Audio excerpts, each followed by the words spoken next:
Yeah. What's up, everybody? It's Keep Real FOREX KING back for a weekly forecast for the week of the 23rd to 28th of April. First thing we always do, check the calendar at forexfactor.com. As you see, Sunday, nothing too crazy going on. Yellow, low impact folder. Then Monday, bunch of bank holidays affecting New Zealand AD pair. And then you see Tuesday, which is most of the volatility.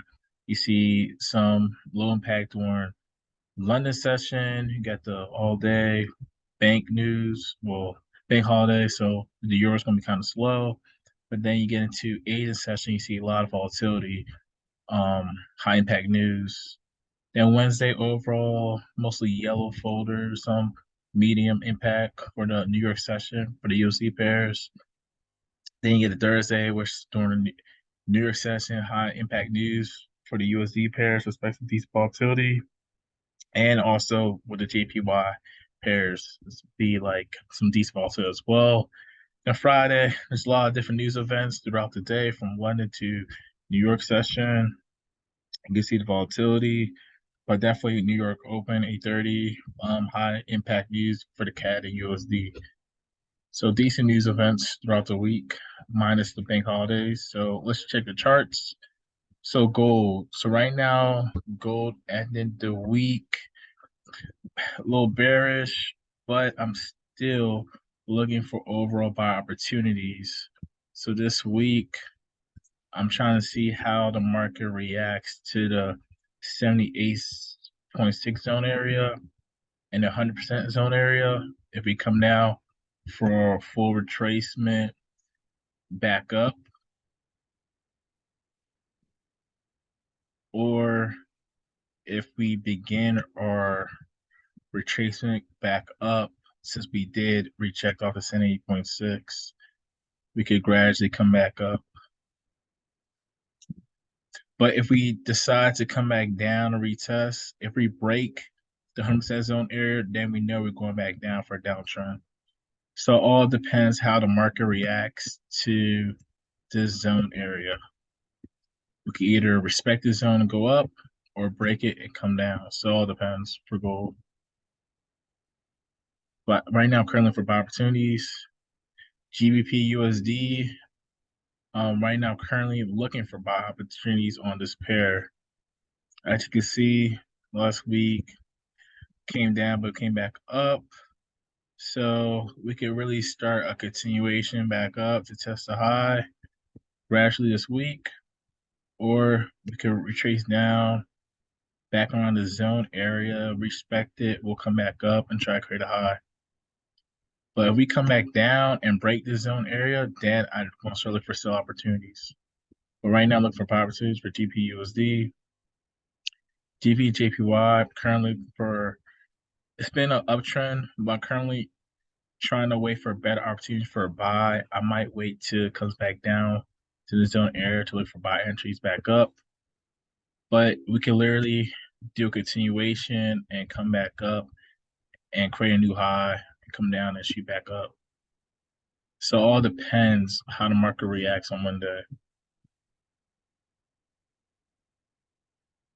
GB New Zealand, I am looking for buy opportunities, but I'm waiting for it to probably come down a little bit. Maybe come back down to the 70.6 zone area for look for buys to shoot back up. Or if we do continuation this week, then I'll retrace my fibs and still look for buy opportunities. GBP CHF, this pair be kind of interesting. Right now, I am looking for buy opportunities around the zone area. Since we finally been coming back down, so this is an interesting area to see how the market reacts. So depending how the market reacts, I'll be looking for buy opportunities around the zone area. Let's see what goes wrong. Around the zone area, look for buy opportunities, back up to see if we retrace this high.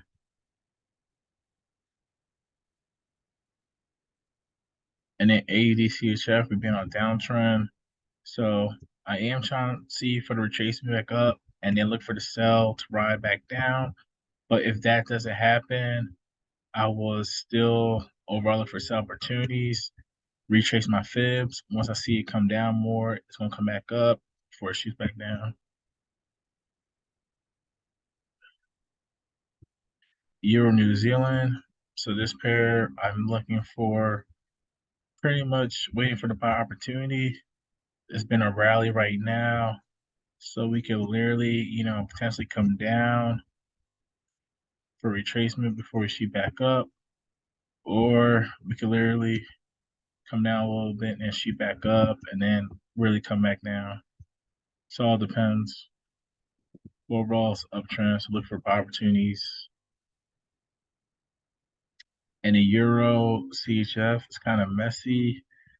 It's on a daily chart. Overall, it's a downtrend on a daily. So it's a 4 hour. So I am looking for sell opportunities.